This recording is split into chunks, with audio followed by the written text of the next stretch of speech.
Welcome to the Hispanic Chamber of Commerce of Montgomery County.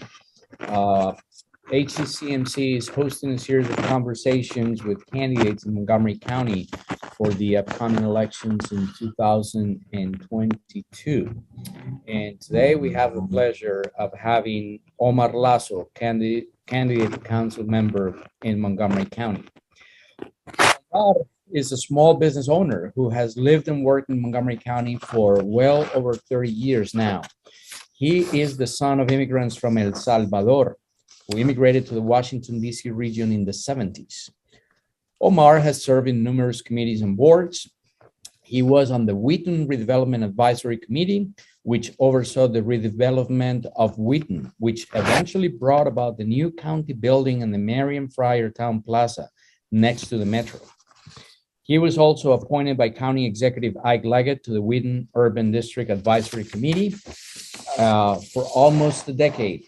Omar has championed his community along with his fellow committee members, where he was responsible for much of the input for many of the projects in Wheaton, including the Wheaton Library and the Community Recreation Center, the 14-story county building on Reedy Drive, the Marion Friar Town Plaza, the Wheaton Arts Parade, and many more projects in Wheaton over 10 years. And I'm sure we have many, many more things to hear about Omar. So with that, Omar, bienvenido, welcome. Thank you for being with us today. Muchas gracias. It's really an honor to be here. And, thank you for that introduction. It's been a long journey for me. And there's, now that you kind of put it all together, there's a lot of things, I guess, to be proud of, that I've been involved with. So thank you. You also started the Latino Restaurant Association in here in Wheaton, if I'm correct. Yeah, well, it's actually a group of restaurant owners during the pandemic that came up with this. Eventually they elected me their president. So it was a group effort. So we started the Montgomery County Latino Restaurant Association, and it really came about from just the issues that we were all having during the pandemic. And we felt like we really didn't have a voice. There was a lot of decisions that were being made that affected directly the restaurant industry. And we felt like we definitely needed a voice. So when we started meeting as restaurant owners, they quickly decided that they wanted me to be, with my contacts, with my work with the county, work with the last two county executives, work with several county council members. They saw me as that bridge for that group to the government. Great. So with all that involvement with business in the community, what prompted you to enter politics? It's something that really happened organically. It wasn't something that I ever decided. I never had a family member. I never had somebody that was ever really into politics. It really just came out of a need for representation. And I tell people a lot of times people will come to me, especially in Spanish, "Tú quieres ser político?" You want to be a politician. And I said, I don't want to be a politician. I want to be a representative. That's what I've been, for all of these years. So you have to understand that my family came to Montgomery County in 1989. My parents were immigrants from El Salvador. We grew up in DC, and I grew up in DC, and they moved to Montgomery County because there was an opportunity to open a business at a much cheaper rent, cheaper rate for their leases. And that's how we ended up in Wheaton. We became the first Salvadoran restaurant in Montgomery County. But we were the first there. Eventually, there was other people that started asking for help, from my parents, from myself. I filled out a lot of the documentation for my family. So what ended up happening is we had people that didn't have any guidance. It's not like now, we have the Hispanic Chamber of Commerce, we have LADC, we have all these organizations that help these immigrant, owners start their business and help them through the process. That didn't exist. It was something that was very organic. It was people coming to me, people coming to my parents, Don Pedro, Doña Reina, how do I open a restaurant myself? Like Los Cobanos in Wheaton. That was a cook that we had. And to this day, we're still friends, but, we don't consider her competition. It was something where, she asked for help. She opened up her own place, and she's been successful for over 20 years there. So that's where my background comes from. But eventually what ended up happening is I was invited by different folks from the county to these committees. So the Wheaton Urban District Advisory Committee, the Wheaton Redevelopment Advisory Committee, the Wheaton Kensington Chamber of Commerce. And I started going to these meetings, and I realized quickly that there was no representation for the true people that actually were on the ground in Wheaton. I would go to these meetings, there would be no Latinos, no Asians, and the majority of Wheaton at that time was Latino or Asian, when it comes to businesses. So that was the start of my journey. Eventually, I ended up asking, how can I be on this board? And that's how we ended up, talking to Ike Leggett and, and getting that appointment to the Wheaton Redevelopment Advisory Committee. And eventually that turned into, like I said, I think I was counting today, I'm on 7 boards right now. And that's because there's other boards that I've had to step down from in order to run.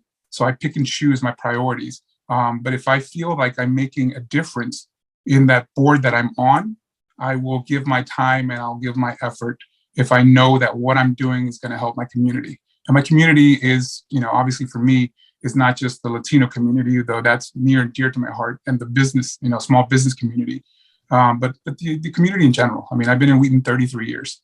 We moved to Aspen Hill when I was 12 years old. I used to ride my bike around Aspen Hill. So I know the area very, very well. You've seen the area grow.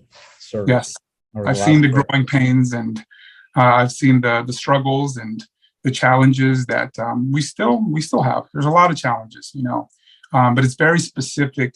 There's challenges that are very specific to Wheaton, and that's why for me, you ask why I want to be a politician is because I've been through it all. I've been through the growing pains. I've been through the struggles. I know what my community needs. And really, it wasn't so much a choice that I made. It's a choice that my community made for me. It was my community leaders telling me, Omar, we need you. We need you up there. And that's really where this has come from. It's really my community telling me, Omar, please, we need you. We need that representation. Almost like a grassroots effort. Yeah, exactly. And if it wasn't for my community, I would not be here. I would not, because I'm pretty successful, and it's something that, I understand. County council is a 7-day-a-week job. I have friends that are county council members, and I know their schedules and I know what they go through. But if you know me and the people that know me, I've been doing this for years. I've been doing this for my community almost 7 days a week. With no pay. I mean, I'm not looking for pay. I'm looking to really make a change in my community and to represent my community. And now, with Nancy Navarro, being term limited, there's an opportunity finally. I've worked with her for so many years on different bills, and it opened up the opportunity where I said, you know what, it's time for me, to make that move. And if my community's backing me, then that's all I need. Let's talk a little bit about those struggles in Wheaton. The area has certainly changed over the last few years, and prices are going up for everybody. Rent, buying property, for businesses, for leases. Do you see that changing the landscape in Wheaton, where eventually the primarily Hispanic population that currently lives in Wheaton will be displaced over the years? That's probably the biggest concern that I hear from our local business owners. And this is something that we've been talking about for years, because you have to understand the redevelopment of Wheaton right now as it stands is pretty much the office building, Maryland National Capital Parking Planning, and a town plaza that they built. So they got rid of the huge parking lot that we had and they put up a building. That's what, is supposed to be the start of the economic development. Obviously, with the pandemic, there's been a lot of hiccups, and we have right now a building that's beautiful. It's LEED Platinum. It's one of the, the greenest buildings in the region, but it's pretty much empty right now. So right now, as it stands, there's no economic development. But one of the biggest things that we feared is what happened in downtown Silver Spring. When downtown Silver Spring was redeveloped, they just, everybody was kicked out. All the small business owners were kicked out of that area. And it's something that, we knew was going to happen in Wheaton if we didn't take steps to prevent that. So to the credit of, the current council member, Nancy Navarro, she passed the Small Business Assistance Program. which they knew the building construction was going to take 3 years, and the parking was going to be removed from all of those local businesses for 3 years. So what they did is they created a program where if you could prove a loss directly related to that loss of parking, you could ask for a grant for the difference of the revenue for the previous year. And what that did was it saved all those businesses. This is a bill that I testified for back in 2012. It was Bill 612. And that's, if you ask the local owners there, the majority of them, qualified for it, and they got it, they applied for it. But there were some growing pains to that. They hired LEDC because there was a barrier with the language. A lot of the businesses there were Latino. So once LEDC came in, it kind of changed everything. So going forward, I'm talking a little bit about the past, the history of where, how we got where we are. We are seeing some challenges right now. When people's leases are coming up right now, we're seeing some people being asked for a 30% increase in their rent, because they think, oh, we have redevelopment. So there's more, money coming into the area, and there really isn't right now, but obviously these small businesses are already being taxed. So this is a challenge that we saw, coming, and we still are kind of at the beginning of that. So it's something that we still have to really work to make sure that we can, maintain these businesses. So it's going to be a challenge going forward. And obviously for me, that's going to be, I think, one of my biggest challenges, because I'm so passionate about small business. So I want to make sure that we work with our small business owners, we work with our landlords, and honestly, work with the county, from this county side, to make sure that we don't lose the character. There is no other place in the county that compares to Wheaton. I mean, everybody has their own charm, but Wheaton is one of the most diverse areas in the entire, as far as small business goes. We have East African, we have Haitian, we have Caribbean, we have Bolivian, Salvadoran, Honduran, we have Nepalese, we have, Ethiopian. I mean, the whole entire world is represented in Wheaton, and it's something that we are trying hard to maintain. Indeed. There are several initiatives particularly in Wheaton. Everybody has ideas on how to make Wheaton better. Mm-hmm. More pedestrian friendly, more bike friendly, make it an open mall, so to speak, on Georgia Avenue, I'm sorry. How do you see these initiatives? Some of them come from other county council candidates, or maybe county executive candidates, and organizations, nonprofits. Obviously, everybody has a saying. Do you think these initiatives, if you are elected as a council member, will have a positive effect as they are intended to make it more walkable, more pedestrian friendly, or whether this is going to add gasoline to the fire that we have of increasing taxes and increasing prices, and then eventually leading to displacement of communities in Wheaton? No, I think the one of the biggest challenges is walkability. It's pedestrian safety. I mean, we have people dying.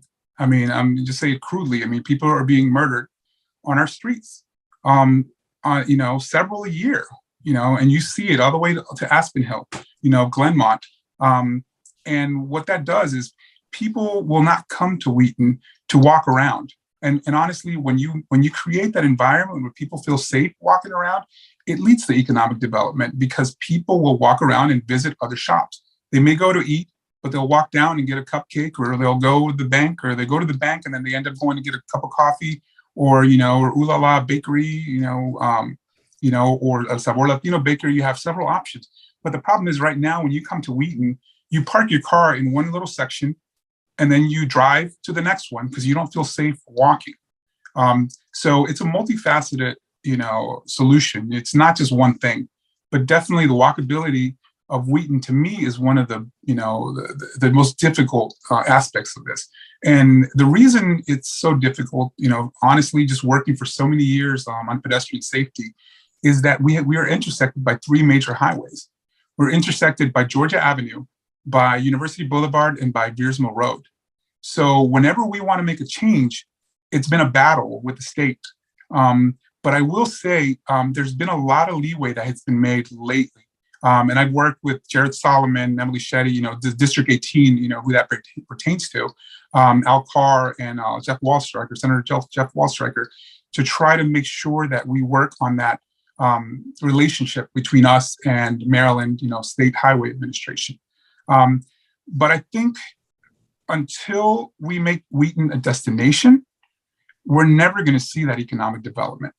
And honestly, I think, to me, in my personal opinion, that's going to be my biggest challenge, is actually making Wheaton a destination and putting Wheaton on the map.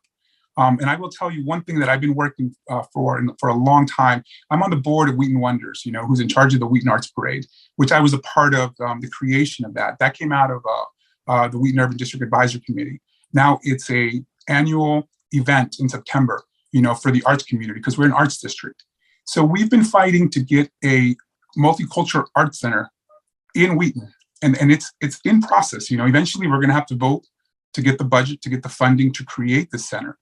But that center, to me, is something that's going to draw people to Wheaton. There's nothing. We don't have hotels here, so we don't have conferences here. We don't have theaters. We don't have anything big that a lot of the other major areas like Bethesda, Rockville, they have. And until we create that, we're not going to have anything. Right now, the only thing that we're banking on is the Marion Fryer Town Plaza.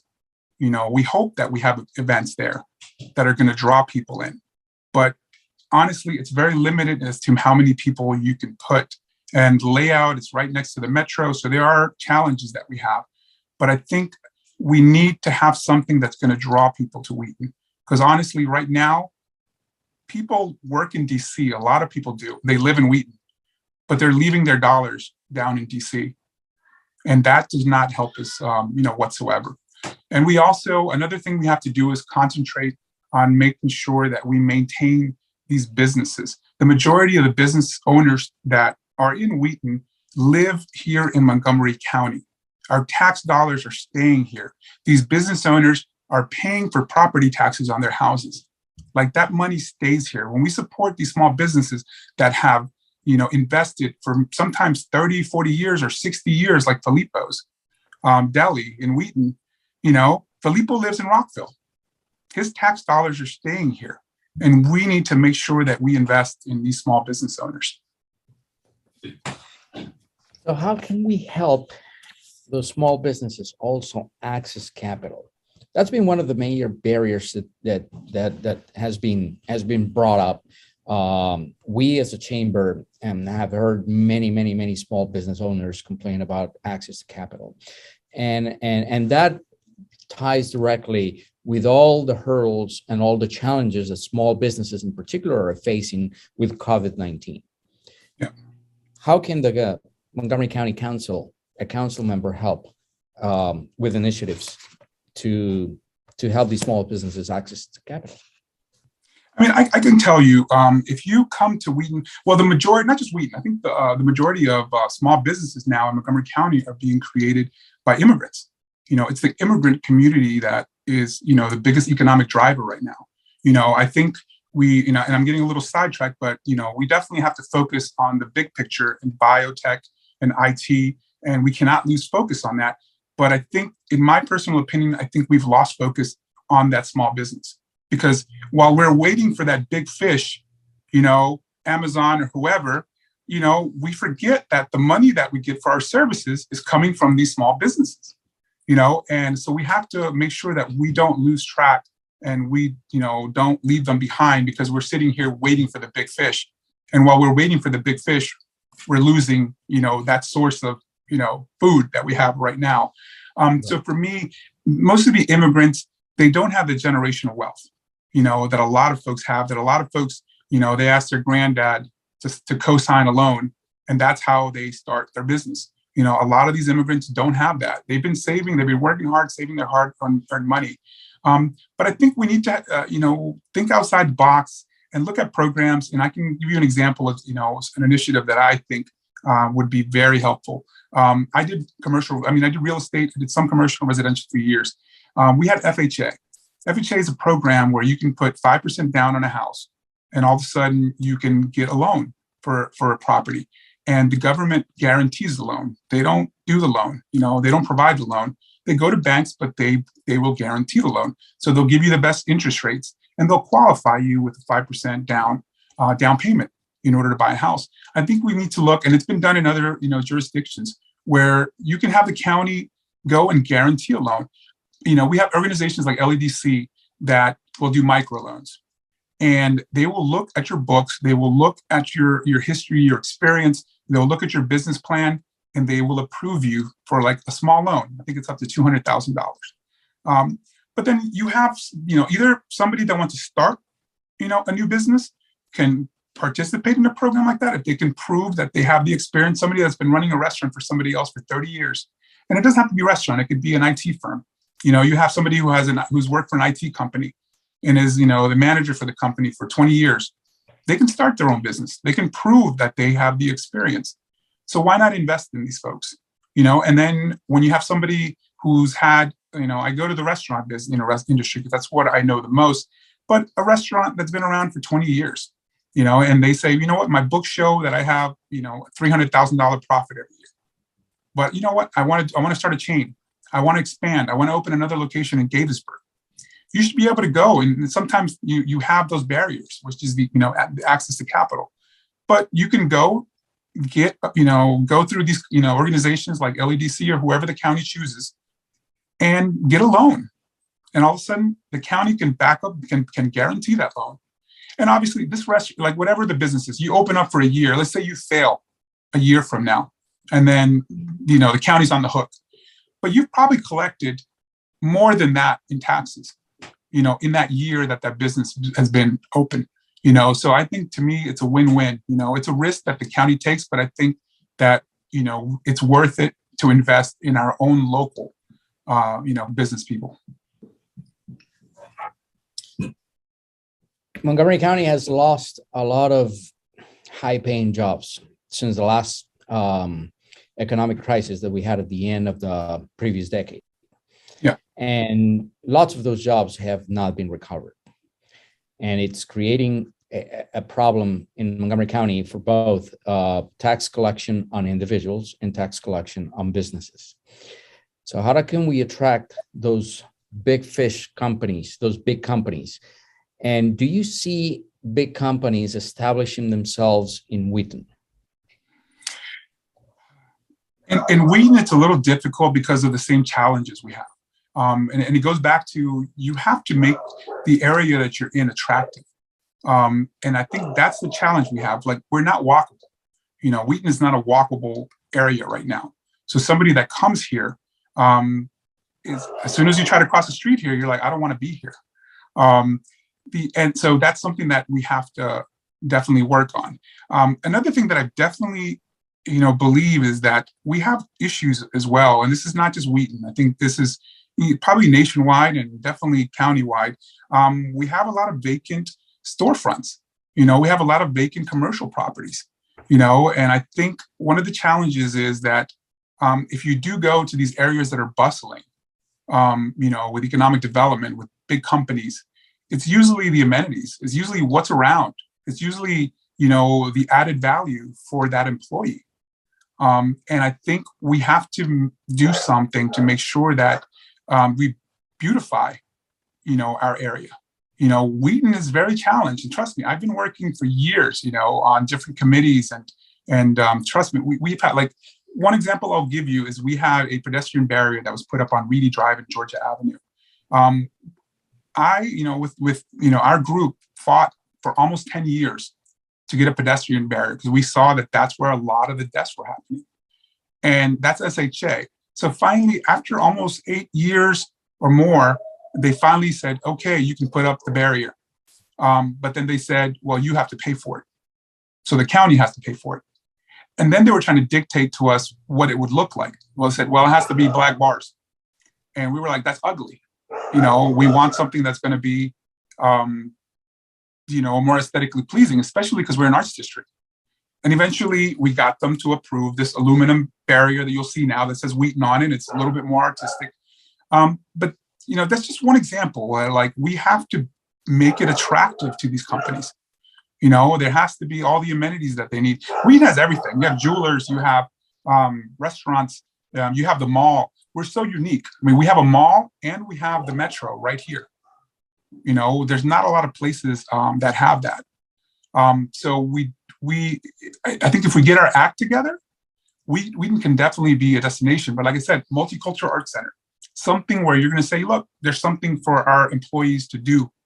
There has to be a nightlife, and that's one of the other challenges is a lot of people will go, to Bethesda. Honestly, Montgomery County is not, if you think about it, there's really no nightclubs or, not that I really go to nightclubs anymore, but we've made it difficult sometimes for businesses. I think we have policies that prevent people from trying to invest here. And we have to take a hard look at that and see, what it is, whether it's our liquor laws, whether it's, the issues that we have with leases, whether it's, the pedestrian safety aspect of it. There's so many things that it's not just one thing, but we have to make sure that this area is attractive for folks. So we just went through the whole thing with Amazon, and we really took a really hard look at ourselves. So to me, it was a positive in the end because we had to really take a hard look at ourselves and see what do we have to offer as a county. And honestly, obviously we didn't get that contract, but we know what these companies are looking for now. So we have a baseline. We can say, this is what we need to work on, and this is what we need to focus on to start attracting these folks. So do you see Montgomery County learning from the failure from bringing Amazon here? Are we learning the lessons? Are we doing the urban development that is needed to change Montgomery County and make it more business friendly and more people friendly as well? Or do you think we're just missing this opportunity to learn from our mistakes and make the county better? I mean, I definitely think that we've learned from it. But I think that we have lost a little bit of focus, when it comes to, especially for small business. I can tell you because I'm vice president of the Wheaton Kensington Chamber of Commerce as well. I speak to business owners every day. They call me. When business owners have issues in Wheaton, I'm who they call. I've been that contact for years. So I've been doing constituent services, whether I'm on the council or not. And that's something that I'm going to continue to do. Forever. This is what I do. But I think it was definitely an opportunity for introspect, and to really look and see, if we didn't win the contract, why was it? Why was it? Why was Virginia more attractive? And I truly believe that going forward, we will have learned from it. I think there's already policy that is being implemented, and they're definitely taking a look at business to try to see how they can make that more attractive. So in the end, I think there's still a lot more to be done. But I think it was a great exercise for us. And I'm on workforce development. I'm on the board of workforce development with Ben Wu. And I heard him talk on yesterday, to a leadership class. I was able to, also talk to the leadership class regarding Wheaton, and we talked about Amazon, but I can tell you one of the things that we really need to focus on is workforce development. If you talk about a lesson, I can tell you the lesson that we learned as far as workforce development was that workforce development, I'm going to be frank, was a failure in the past, and it was. I mean, if you look at the stats, obviously they're revamping workforce development right now, and I'm on the board and I'm part of that process. But we're hoping that if we have a very educated and trained and skilled workforce here, that's going to draw these companies here. There has to be a pool of qualified, and we have to look at the future. What's the future? What's the future of the nation? What's the future of the area? Obviously bio has been hot for a long time, but after the pandemic, with all these pharmaceuticals, firms here, like we've realized we're in a position where we can position ourselves to be the leader in the world when it comes to bio. bio and IT. So I think that's something that I think we've learned, that part of the issue that Amazon had too is they want a really trained workforce. They want a big pool, and I think Virginia had that to offer. Not that we don't here in Montgomery County, but I think that was a major factor. So now that we know workforce is going to be very important, we need to focus, have a really focused effort. I'm on the board of trustees with Montgomery College as well, and we have partnerships with with workforce development, and so do the universities of Shady Grove. So we have the tools. We just have to start using them. So education is a key point, and we're failing our children here. There's a gap that continues to widen between white and the Black and brown children, and white children continue to exceed expectations, and they more than double scores with Black and brown students on math and reading, even when they're in elementary school. What are your ideas and what are your proposals to address the education gap in Montgomery County and avoid success by your zip code? So I'll just give you a little bit of background. So I have three daughters here in Montgomery County Public Schools. I have a 12-year-old, 10-year-old, and a 6-year-old.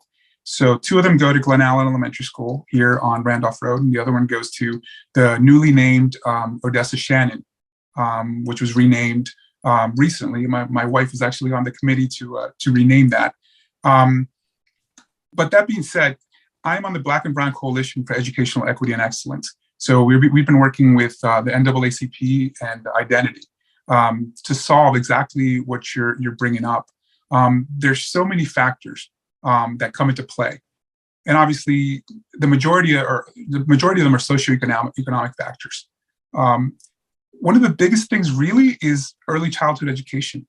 Like, I believe that is going to be the biggest key, and that's going to be the biggest thing that as a county we're going to have to fight for, to make sure that we give access to early childhood education for everyone.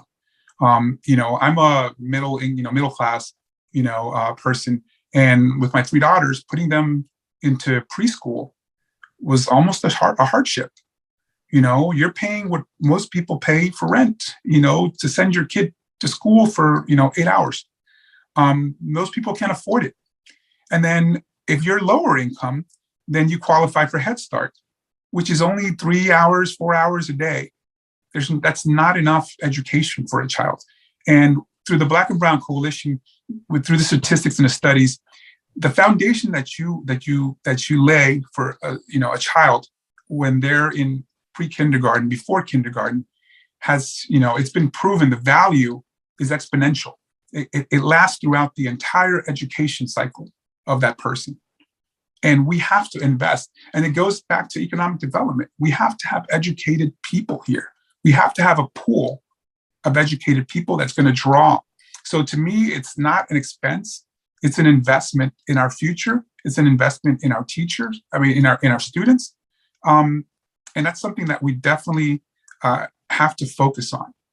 So that's just one aspect of it. Another aspect of it is that it's not so much the money that we put into the system, it's the way that we use the money. We put $3 billion, into our school system. It's a lot of money.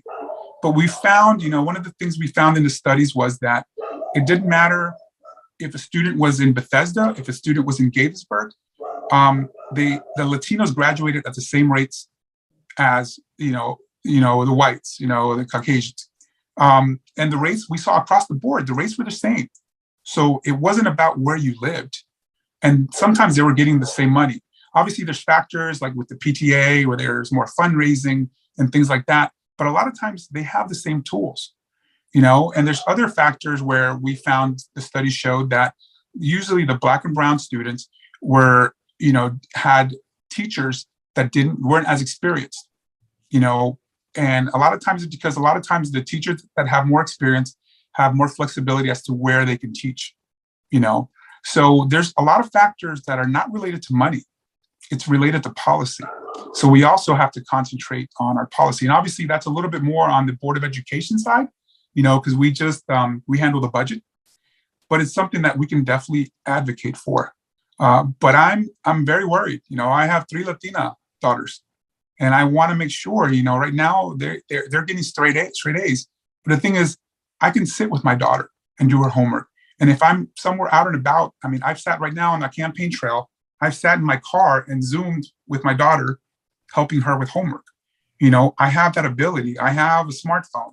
I have the tech savviness to do that. I'm not sitting behind a kitchen. I'm not sitting in an office building, cleaning a building. I'm not sitting in a job, whatever it is, an IT job where I just can't get away to help my child. So knowing the challenges that we have, we need to make sure that we change our policy so that we don't leave these kids behind. And I'll give you another example that I talk about. This is personally, AP courses. My mom went to 4th grade. My dad was illiterate, never went to school. He learned how to read and write here in Washington, D.C. at these nonprofits. So when I went to school, I was straight A students. I got great grades. And then they offered me AP. I had no clue what AP was. My parents had no clue what AP was, advanced placement courses. And so I would ask my friends, what's advanced placement? And, someone like, well, it's more homework. You have to take a test and this and that. And I was like, why would I want that? I don't want to risk my A's. I didn't realize I was going to get credits for college, and that was going to be something that was going to motivate, maybe not me, because my parents were definitely pushing me and they could afford college because I went to the University of Maryland, but other students who maybe don't have that vision for going to college or going to the university, if they have 12 credits sitting there, that's motivation. And that's also a key to getting into these colleges. When you apply to these colleges and you have a bunch of AP courses, they're going to look at you in a much better light.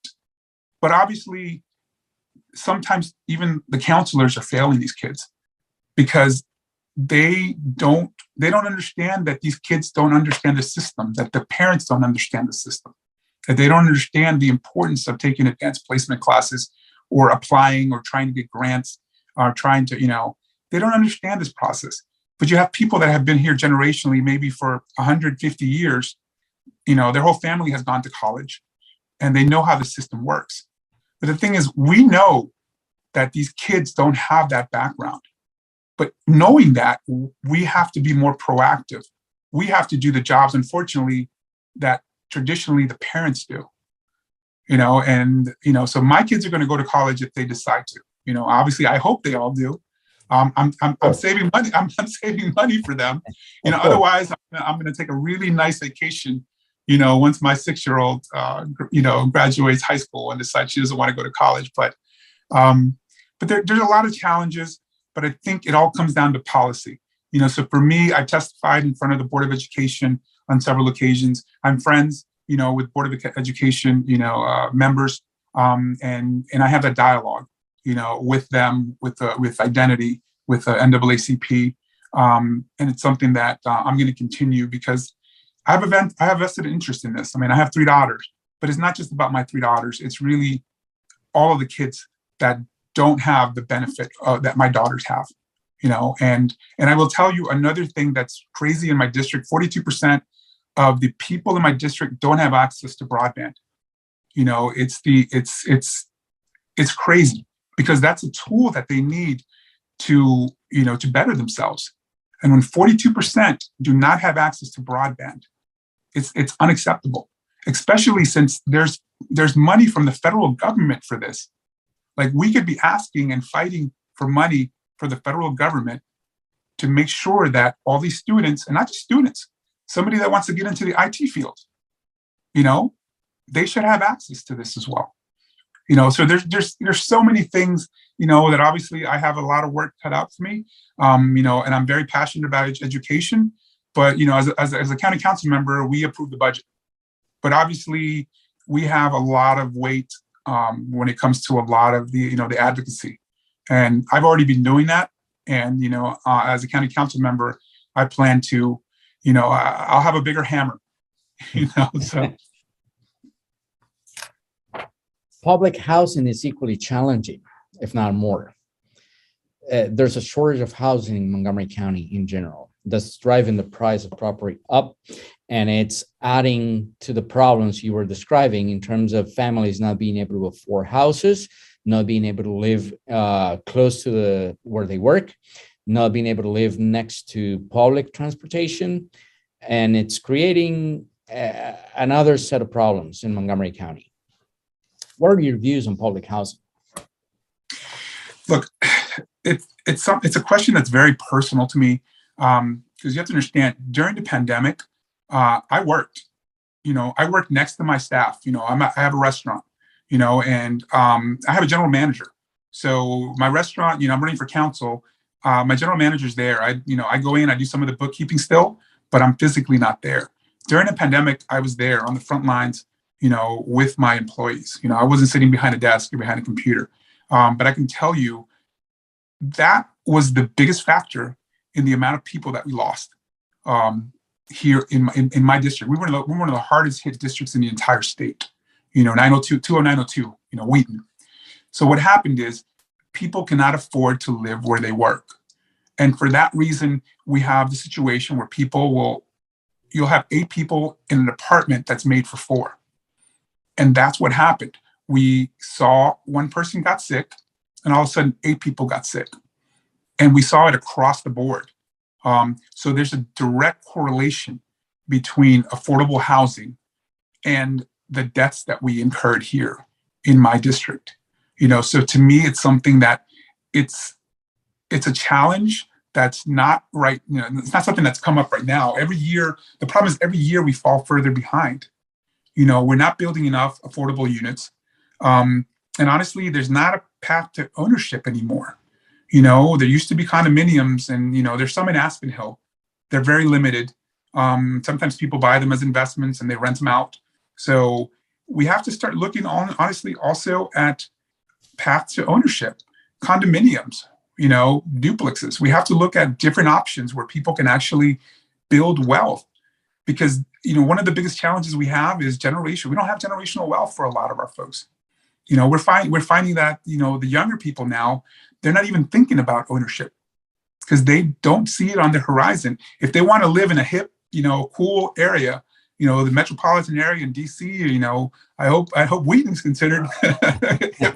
We're definitely working on it. It has to be considered a hip area. Yeah, so we're working on it, but that's why, we have a lot of work, for that. But a lot of people are just they're just disillusioned. They don't see themselves ever buying anything, and that's what we're having. That's what we're having. We're having people moving further and further and further away. When I got out of college, I moved to Gaithersburg. That's all I could afford. And now if I think about it, if I was in college right now and I was leaving college and I wanted to go to my first house, I couldn't even afford Gaithersburg right now.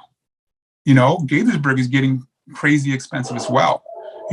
So I think for the council, that's going to be the biggest challenge, making sure that we provide a lot more affordable housing, and also making sure that we sustain, that we keep the affordable housing that we have. We have the moderately priced dwelling unit, program, but a lot of people don't even qualify even for that. They can't even afford that.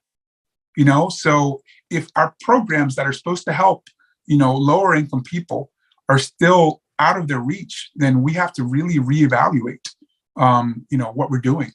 But I know, it's like, the Multicultural Arts Center that I talked about, one of the things that they want to do is build some residential units on top of it, and that's, we have to start thinking that way. We have to start thinking about, especially if it's going to be in the heart of Wheaton, we have to, if we're going to be doing something that the county's going to be involved in, then we have to make sure that we think ahead and we think about, all of these issues that we're having, especially with affordable housing. I know there's a big project called the Gateway Project that's being built on University Boulevard and Beersmore Road, which is where back in the day, the Howard Johnson was, and, right next to the McDonald's there in front of the mall. That's going to bring a ton of units, but we have to make sure, and this is what we're trying to make sure that they do, is they also offer units that are family friendly. Most of the apartments that have been built, traditionally in the last 10 years are 1-unit apartments. one or two bedroom. There's a lot of families that want to live near the metro. There's no 3-bedroom options anymore. Nobody's thinking about that because you're thinking about the high end, what the most they can get for that 1 bedroom. So when you're paying $2,000, which is what a lot of people make in a month, there's no way they can afford that. And living where you work should not be a privilege. It should be a right. So that's something that right now I'm talking to a lot of different candidates. So for me, it's also creating these relationships. And honestly, I'm talking to the current, the county council members, so that when I get into that, when I become a candidate, when I become a county council member, we're already ready to start, hit the ground running. So those are conversations that I'm already having with a lot of folks, because it's not going to be something that I'm going to be able to solve by myself, because we're going to have 11 people that are going to be voting on this stuff. And part of what I'm doing right now is making sure that I'm building those relationships with the people that I believe, are candidates that are going to get elected, come next year. Do you see the new council with the new districts and the added number of council members as an advantage, or do you see it as a challenge moving forward? I see it as an advantage because, especially like for me, I am someone that is part of the community here.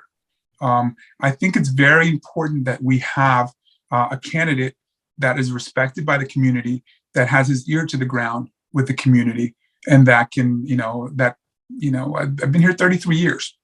I know all the major players. I know the players at the county government, but more importantly to me, the respect of my community leaders is way more important than anything, because they're the ones that are going to be voting for me. They're the ones that I'm going to be working with. They're the ones that are counting on me. They're the ones that are rooting for me. So I think when you look at these districts, they've become slightly smaller, but I can tell you part of my district was going to be Olney, Laytonsville, yes. Brookville. So for years now, this is not something I decided, this, 6 months ago, I'm going to run. This is something that I've been working towards for years, so in the political field, everybody knew that I was running. So what I ended up doing is working a lot more in Olney, and trust me, in Olney, I feel Olney and a lot of these northern, cities felt like they weren't being represented. A lot of them did, and I was up there, and I had a lot of conversations. I was with civic associations, chambers of commerce, and they were like, "Omar, we feel like we're not being represented."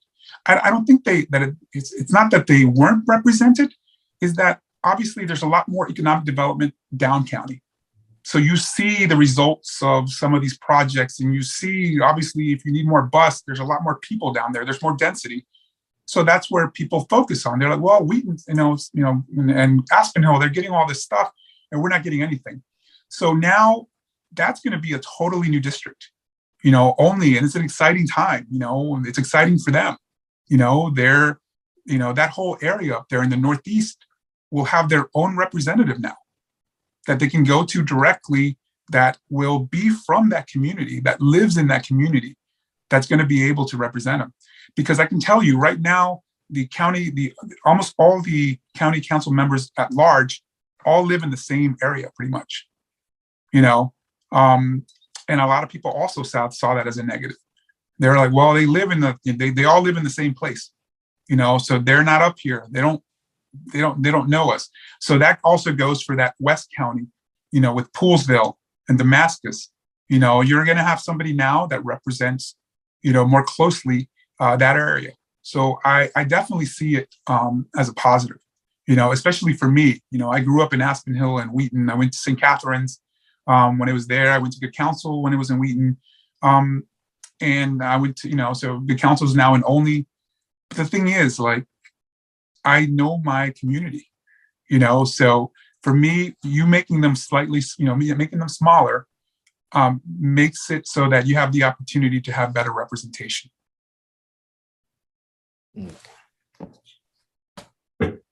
infrastructure in Montgomery County, it's also a hot debate, particularly with the expansion of the I-495 and the I-270, impacting areas like Gaithersburg and App County, particularly for economic development. Do you see those projects as leveraging economic development in Montgomery County? Do you support the expansion? Do you think it could have been done differently? And if so, what do you think about the impact that these projects have on public transportation?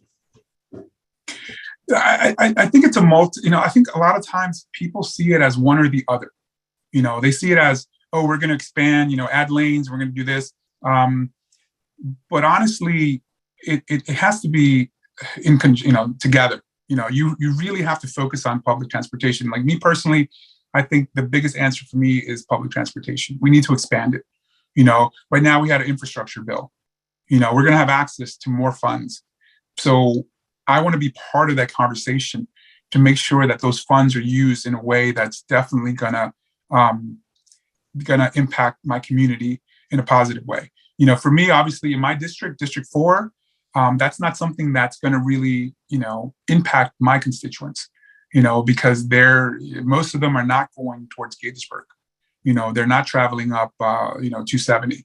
But I know, obviously 495, if they work in Washington, it's going to be an issue. But, I'm more concerned and it also has a lot to do with the affordable housing. A lot of times people want to be close to the metro but they can't afford to. But if we have a better public transportation system, they can live wherever they want because they're going to have access to it. And people will be able to live in Montgomery County. And that's going to expand the tax revenue that we have for our county. And we really have to focus on keeping people here in the county, because a lot of people work in the county here, but they don't live here. But I think for me, public transportation is the key.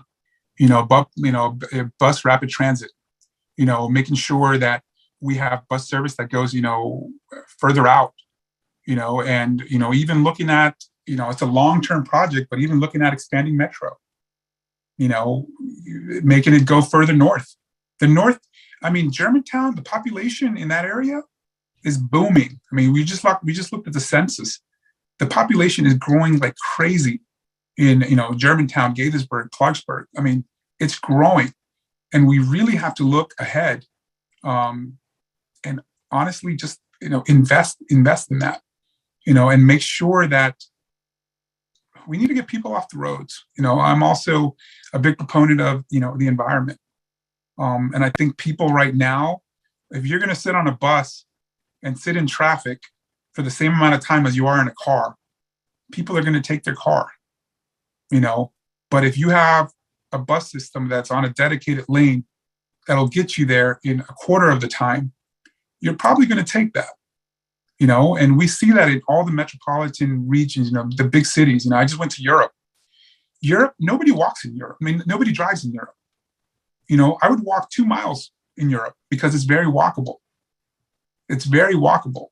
And I was just blown away with the fact that I didn't take an Uber like the entire time I was there because everything felt safe, but that's something where if we want to take cars off the road, we have to make the areas walkable. We have to make them accessible.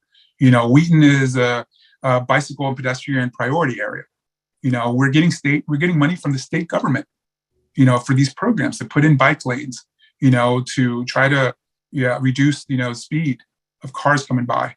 But I think we're going to have to take a really hard look, with this money, this infrastructure bill, to see how we're going to best spend this money. Omar, we've been here for an hour now. Hard to believe. Let me ask you one more question. So Sure. If for somebody who's still undecided to vote for you, what would you say are the 3 best characteristics and the 3 best proposals that you have as a candidate for council member? Well, I think for me, one of the biggest characteristics and really proposals is I'm passionate about small business. And I understand, obviously, not everybody is a small business owner, and I'm not just for small business. I'm also for big business as well. I think we need to make sure we don't lose focus on one or the other. We can do two things at once. As a candidate right now, I'm doing about 40 things at once. So I'm a very organized person. And I think for county council, you need that. You need somebody that, first of all, can build relationships, with other folks. I know everybody right now in the political field, and I have good relationships with folks. But I think one thing, in my personal opinion, that's lacking right now is somebody with a business background, or really a small business background, working with employees, working with customers, working with the government, with licenses, working. I work, with the Department of Liquor Control. I know the alcohol beverage services. So I know the challenges that are there, and I know what it is to work with them. What it is to work with, police from the commercial side. We've had a lot of commercial break-ins in Wheaton recently. So I'm working with the police on that as well. So for me, that business background, I think, is the most important thing, that I bring to the council. It's not the only thing. The second thing for me is the fact that I am from the community. I have been here for a long time. I did pedestrian safety tours. I led officials around here. I'm part of the chamber here. I was on the Wheaton Urban District Advisory Committee. I was in the Wheaton Redevelopment Advisory Committee. There's a lot of projects that are in the works that we're going to need an advocate for. We're going to need somebody that's there, that's going to be fighting for this stuff, fighting for Aspen Hill, fighting for Wheaton. So for me, I'm an ear on the ground. Everybody knows me, in Wheaton, the business community, the faith, communities of faith. I was on, president of the Jewish Latino Business Alliance. Many friendships that I've formed over the 30 plus years that I've been there. And then from there, my background with education, my three daughters, the Black and Brown Coalition, the Board of Trustees from Montgomery College. We're in the process of selecting the new president, which is very exciting. Dr. Pollard left to Arizona, and it was a big loss, but I'm proud to be part of that new process of selecting, the president going forward. So there's just so many, things that I'm involved in, from the Board of Trustees, the workforce development. I am president of the Montgomery County Latino Restaurant Association, vice president of the Wheaton and Kensington Chamber of Commerce. And I've been on a lot of boards, Latino Democratic Club. So I have a lot of experience on so many things when it comes to the county. I'm not just a candidate with, one thing in mind, or one specialization. I have been involved in many, many things, in my over 20 years of being civically engaged. So to me, I think that's what makes me best suited to be county council, is that I'm not a candidate that is just an expert or has a lot of experience in just one thing. I'm probably I'm a well-rounded candidate. Well, Omar, thank you very much. At this point, I'd like to open the floor for questions for the participants that we have. You can either type the question in the chat, or you can just raise your hand and make yourself available, unmute yourself and ask the question directly. So I see Raul Medrano raising his hand. So Raul. Thank you very much. I appreciate it. Thanks for the chamber hosting the Zoom conference here and discussion with Omar Lazo. Omar, it's been a pleasure listening to you and hearing you throughout today, and all of your talking points and platform, and I appreciate that.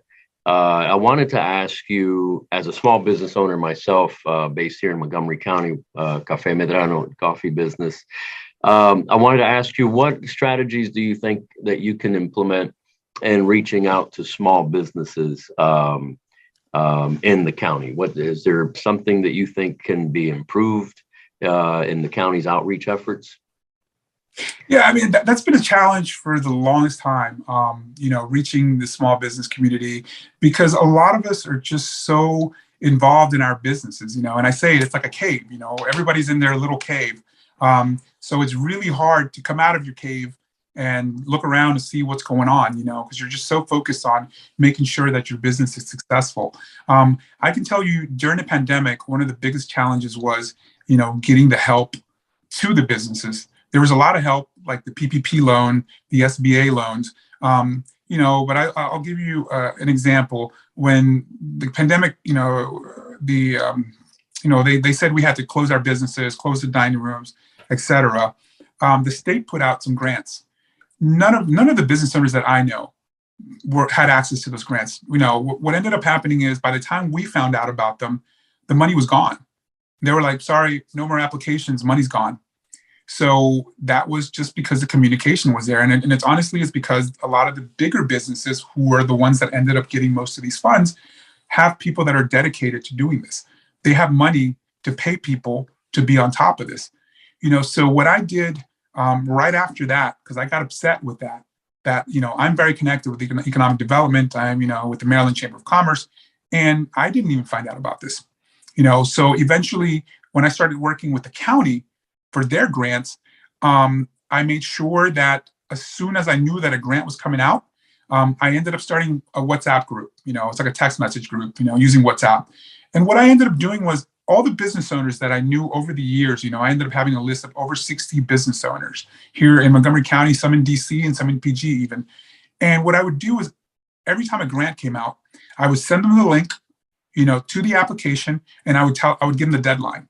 And then right before the deadline, I was like, hey, tomorrow's the deadline. Make sure you have your application in.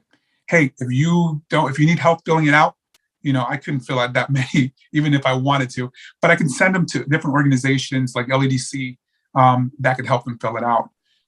So that's an example where I was able to, you know, distribute this information directly to these business owners in a format that I knew most of them would use or already had on their phone.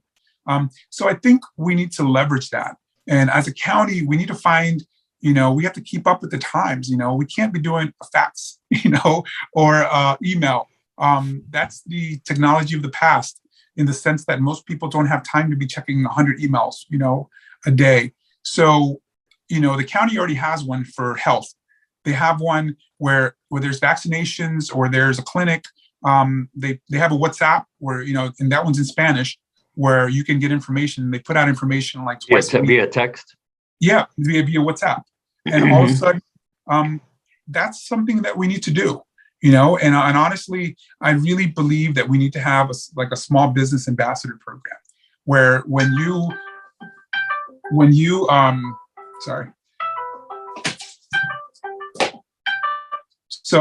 sign up for a business license, have somebody that's an expert in that field contact you. If you want to start an IT firm, and somebody says, well, this is an IT firm, they're registering to start their business in Montgomery County, it's a partnership. Like, they're going to create revenue for us for the services that we need. You know, if we need better roads, if we need better schools, that's where the money's going to come from. We should really treat this as a partnership, you know, with our small business. The growth of their small business is the growth of our, you know, of our tax dollars, you know, and we really need to start focusing on it and treating them as partners. So that's where my focus would be. And I think definitely even something simple as a WhatsApp group for business owners. And you can have it by fields. You can have by the restaurant industry, the IT industry, because there might be a grant that's coming out for IT firms. And all of a sudden, everybody in the IT industry will get a message on their WhatsApp or a text message that says, hey, there's a grant coming out. And everybody has a phone, you know, and we know that everybody has a phone. So we need to leverage that and say, that needs to be the way that we're communicating to our folks. Because it is a partnership role. Like, we have to look at it that way. Agreed. And you and I have talked about this quite a bit, especially with the small minority businesses and how we can improve this. So thank you. Thank you, Raul. Thank you for the question.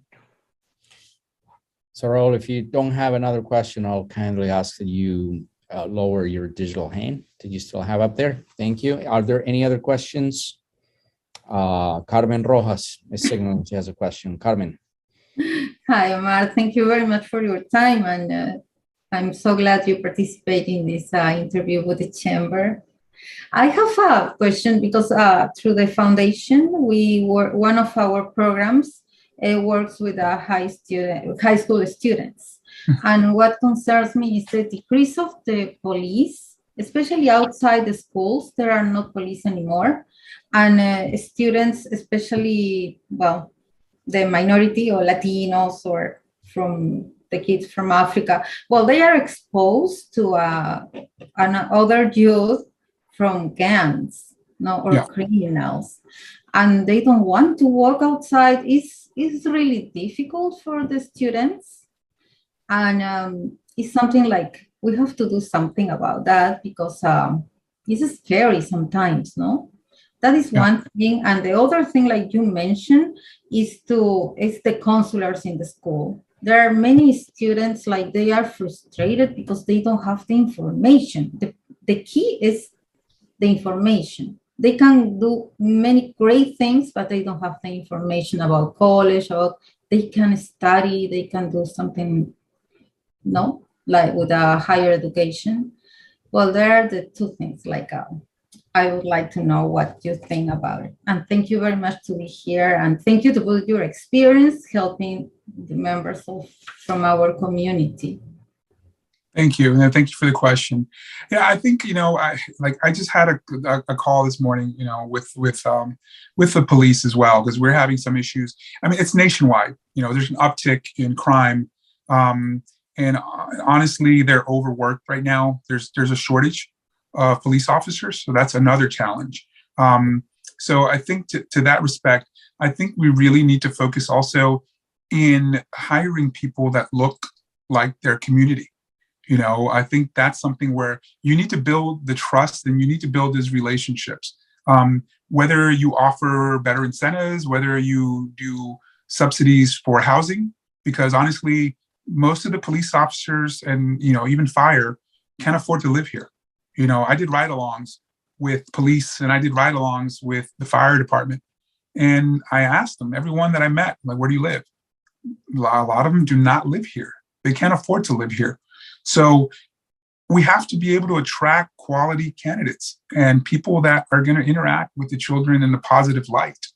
But a lot of times what ends up happening is there's a cultural disconnect between, the officers. They may have great intentions, but sometimes there's cultural barriers that are there. And that's why you need, even having somebody who's a partner who maybe is Latino or African, having a police officer who's actually from Africa, can explain these cultural differences to their partner who may not, obviously be African.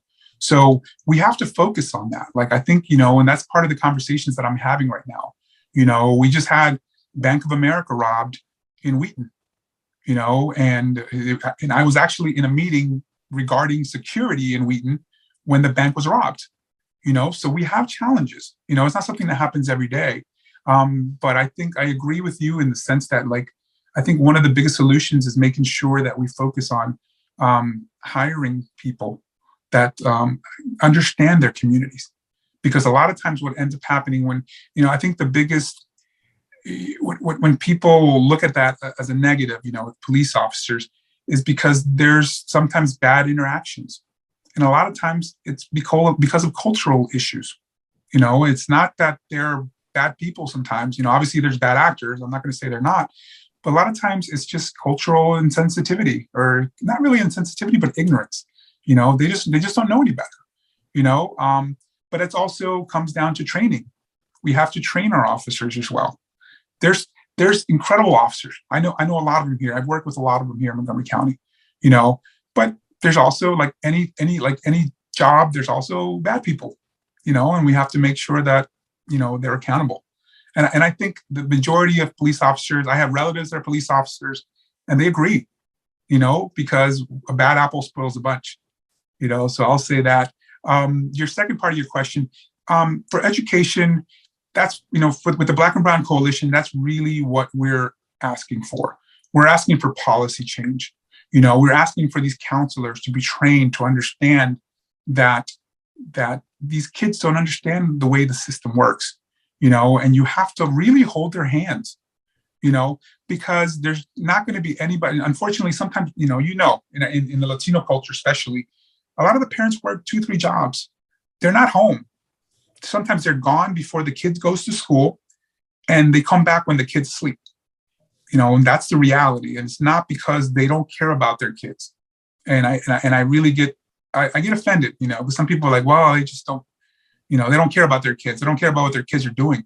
They do care about what their kids are doing, but they're trying to put a roof over their kids' heads, and they're probably trying to put food on the table, But that's why, if we know what the problem is, then we need to solve it, whether it's training for the counselors, whether it's, it's like, we talked about, okay, I'll give you one example with like AP. I talked about AP earlier. So in AP, we found, through the studies, Montgomery County, to their credit, did a study, got a lot of statistics, that it was something crazy, like 90% of the people in AP classes were Caucasian, right? And then we looked at the test scores, and we had Black and brown students testing exactly at the same levels as the white students or Asian students. Yet the AP courses were full of, mostly white students. So obviously, it's not something where somebody's trying to discriminate, directly against Black and brown students. It's that a majority of the white kids have parents that went to college and understand the value of it. So if we know that, then why don't we just create, instead of having, if we know we have a whole bunch of kids that can fill up another AP class, create another AP class and go off of test scores, or just other types of thinking where, like, we're not leaving people behind, So for me, it's, a lot of people think it's about money. Yes, money is important. But policy, to me, is way more important. And I know at Montgomery College, they have ACEs, academic, college, I can't remember what the acronym is, but pretty much it's a program that goes into high schools, and they help students apply for college, and it's been a very, very successful program. Mm-hmm. We have dual enrollment programs where people can graduate high school and have a 2-year degree. We have a lot of tools, but we also have to make sure, like, those programs that are being successful, that have shown to work, we need to put more money into these programs. And that money is going to come from the council, and that's why, for me, it's been an asset to be part of the board of trustees here at Montgomery College, because I can see it from the inside, what's truly working, and what we need to invest in. So there's a lot of great programs in there, but we definitely need people that understand what's helping our kids and what's not. Yeah, right. Thank you for the question, Carmen. Thank you. You're welcome. Thank you. Felipe Arenas has a question. Felipe. Sure. Hi, Raul. This is Felipe Arenas. I'm the vice president of East Coast Tactical. We're based out here in Montgomery County as well. First, we were in Gaithersburg. Now we're in Chevy Chase. And I was kind of listening to what you were saying about training for law enforcement, and it resonated with me because what we do, we offer a solution, because you were saying building the trust with the communities. And sometimes I feel like the way that the officers handle a situation when they pull up to a scene, for example, they handle it with whatever tools they have, right? So, for example, if they have, only taser or a gun, and maybe a person might be having a mental health crisis and the person's not complying, then it might escalate. So my company, we represent this a manufacturer called Wrap Technologies. And they're the creators for this tool that discharges a Kevlar tether, and you immobilize a subject without causing them any harm. So it's so it's the first non-pain compliant tool. And I feel like a lot of the pushback I get from, working with Montgomery County Police is, they're always saying that there's no funding. So, I would love to work with you in the future, because this is a tool that I believe every officer should have, because, you have the use of force continuum. You have verbal commands, then it can be hands-on, then it could be pepper spray, then it could be taser, baton, and then, lethal force. So where this tool is being placed right now, it's right after a verbal command. We have about 600 agencies in the US using the device. And we have a couple here in Prince George's County. I've worked with several law enforcement agencies. So yeah, I just think, part of the solution also in creating that trust back in the community is providing the officers the training and the right tools. And again, I would love to work with you on that if it's something that, would be of interest to you. Yeah, I mean, I'm always looking, to see, other options and, and what's out there and what's available. So yeah, I mean, you can email me at omar@omarlazo.com. So that's my personal email. And anybody else who has questions, they can, they can definitely reach out to me in that sense. Look, I went to the, so as part of Leadership Montgomery, which is an organization that, trains leaders here. It's a course. And part of what we did is we went to the training academy for police and the training academy for the fire department. So in that training, obviously, like, you definitely understand that it's a very difficult situation that the police officers are put in, split-second decisions that have to be made. But there's other things, obviously, where there's just, situations where police officers will agree with me. The officer is totally in the wrong, and they have no business being on the force because it makes them look bad. I can tell you, one of my cousins is a police officer. He's a sergeant in DC, and we talk a lot about this. And he understands, like, that the bad apple, spoils a bunch. Yep. So we definitely have to look at training. I think, in Montgomery County, I've seen, what they do and part of what the training is. And I know it's an ongoing thing. It's not something that, oh, my officers are trained. No, it's something that they, they continually are training and coming up, with the best ways to de-escalate. So it's a work in progress, but I think any tool that we can bring to the table that is going to help us, especially, you mentioned mental health. We just had, somebody that lost their life that, was a mental health issue. Right. And we, that's something that maybe, with this tool could have been avoided. So it's something that we should definitely, I could definitely look at, and talk to other police officers and, people high up to see if that may be, maybe an option. Carlos. You get off of mute. Yeah, let me get off of mute. Thanks for the information. And otro chileno,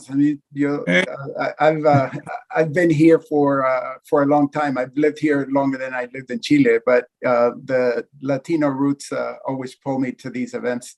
I wanted to, I guess, put a little bit of like a bug in your ear in terms of giving us some insight as to getting back to a point that Raul had made earlier with regards to, what can we do to kind of focus on the younger population.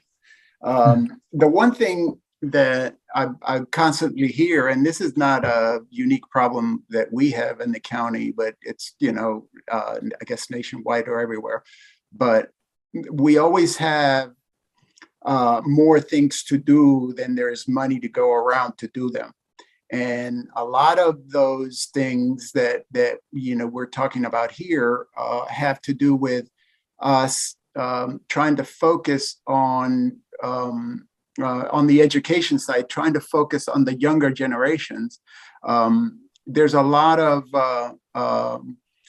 talent that we have, folks like, probably you and I and many others that could be catalysts for trying to help and bridge, some of the gaps that exist, with counselors, with education, with parents not being home, with all of these issues. And I don't mention these issues as something necessarily negative, because in many instances, the parents can't be home because they got to pay for rent and they got to pay for food and all of those things. But, as I get older, I feel like, I should try to figure out a way to step in and maybe try to help out and meet those gaps. Counsel folks, be the surrogate parent that may not be. So how do those things kind of intertwine with the official programs that there are? One of the things that I never relied on.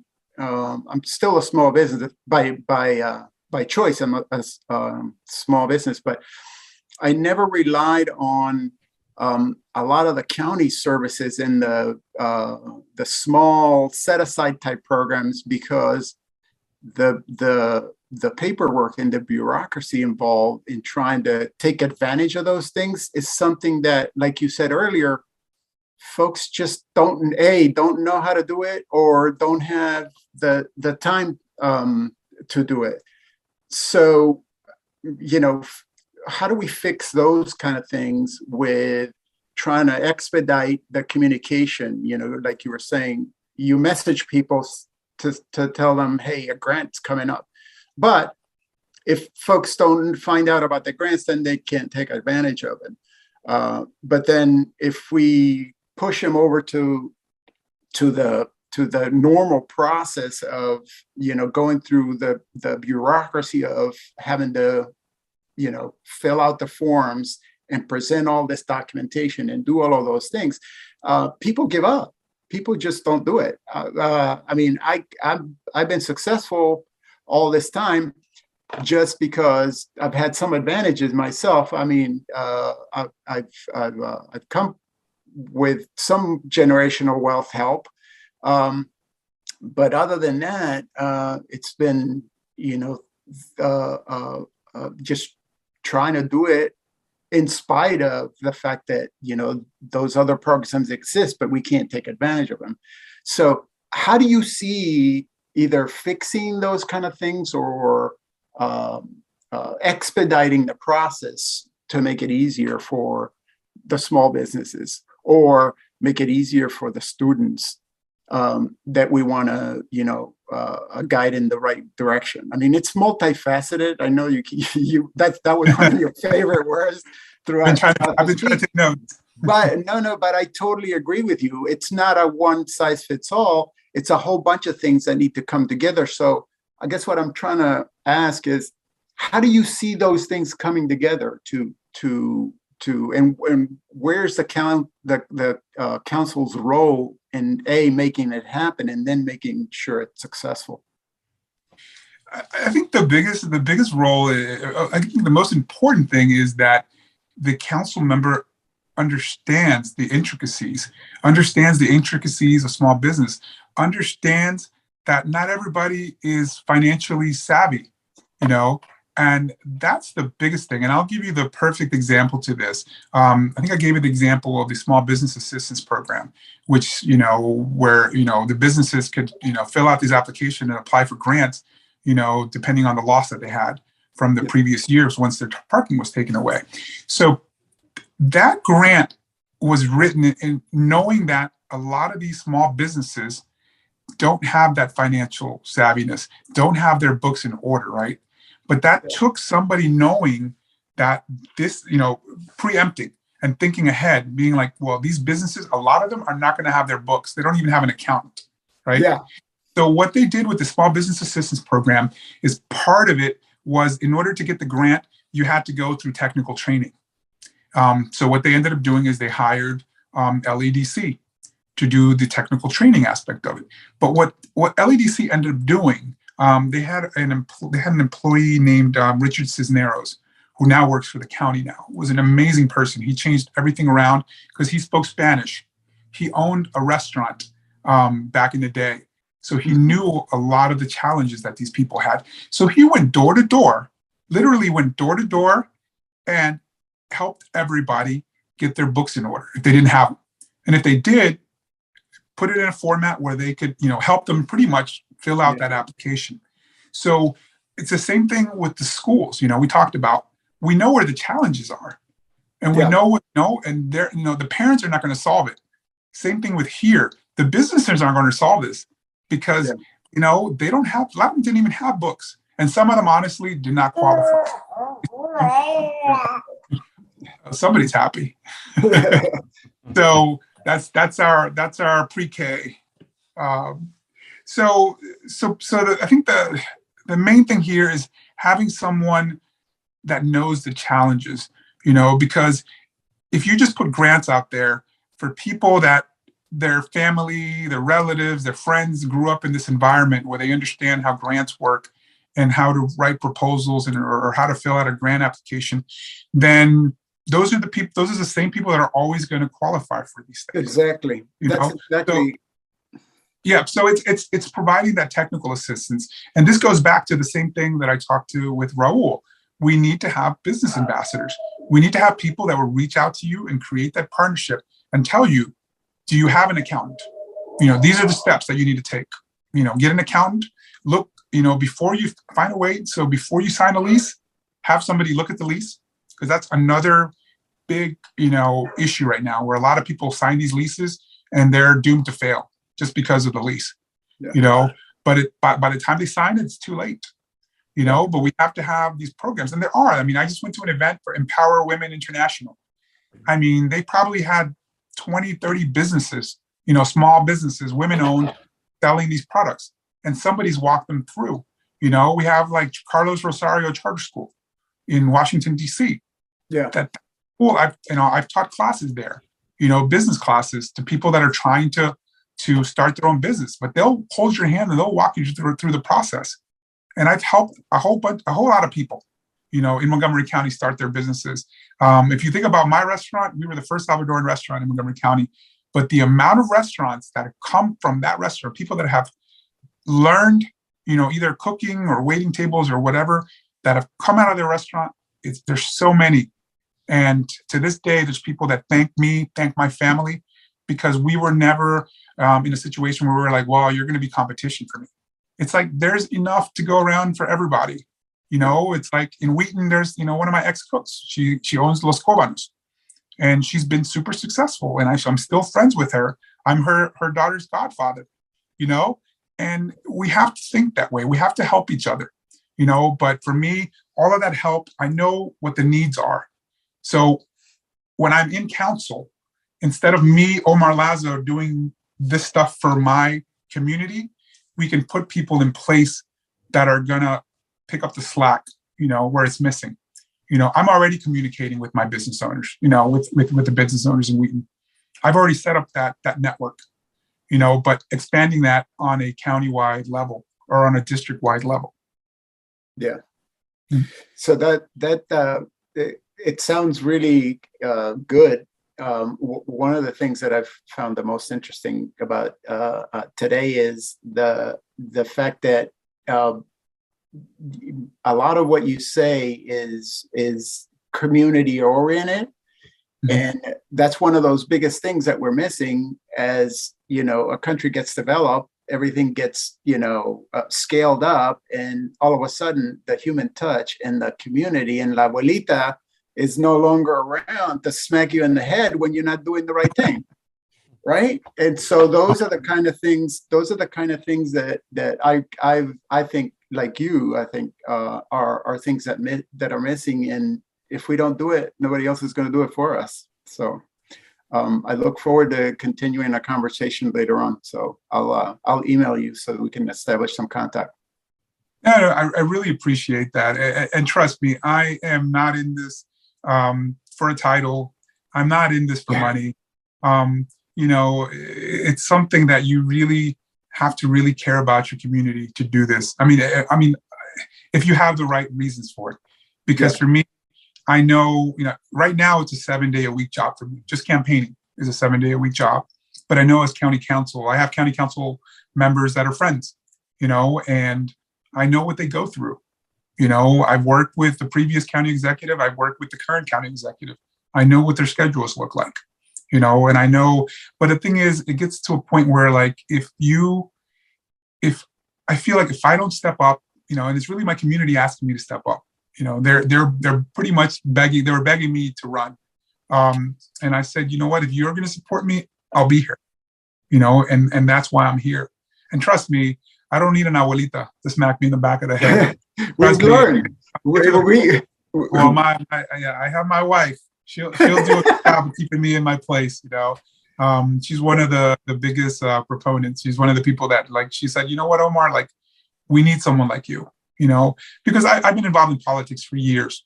So my wife, is privy to, like, some of the things that go on behind the scenes and some of the motives for other folks. And She said, Omar, we need you. We need you. I'm tired of seeing all this other stuff, and she said, we need you. And then I had the community doing the same thing. Omar, we need you. I know it's a sacrifice, but, we need you to continue to represent us. Instead of you going up there to testify at county council, to testify at the Board of Education, to testify, at all these hearings, like, you should be the one making the decisions, and that's what it's boiled down to. So I really appreciate that. Thank you. I wish you the best of luck, and I'll do my part and try to stay connected to see how I can help further. Definitely. Thank you. Sure. Well, Omar, this has been a great discussion. You definitely touch upon so many things, even some things that we identify ourselves with here at the Hispanic Chamber of Commerce of Montgomery County, where we've also worked really hard to get people, especially throughout the pandemic and COVID-19, to fill out those forms and applying for the PPP funds and making sure that they comply with all the regulations and just the same things that you were describing, that, they'll have everything ready, but the books are not signed by a CPA. And then therefore they're not eligible for the funds because the books have to be signed up and they incur in certain costs and various things like that. So it's definitely been an uphill battle over the last 2 years. We're glad to see that we are almost on the other side now. There's still a lot of work to do, but we're very happy to hear all these things from you as well, and the various plans that you have for Montgomery County, and particularly the new District 6, where you will be running next year. I need to change my number. You need to change the number. That is correct. So, Omar, thank you very much for being with us today. We hope to have you again sometime next year before the elections to follow up on this conversation. Once again, we wish you the best. Good luck with your campaign. Thank you for taking the time to speak with us. To all the participants, thank you for joining us today. This conversation is being recorded and it will be posted on our YouTube and social media channels.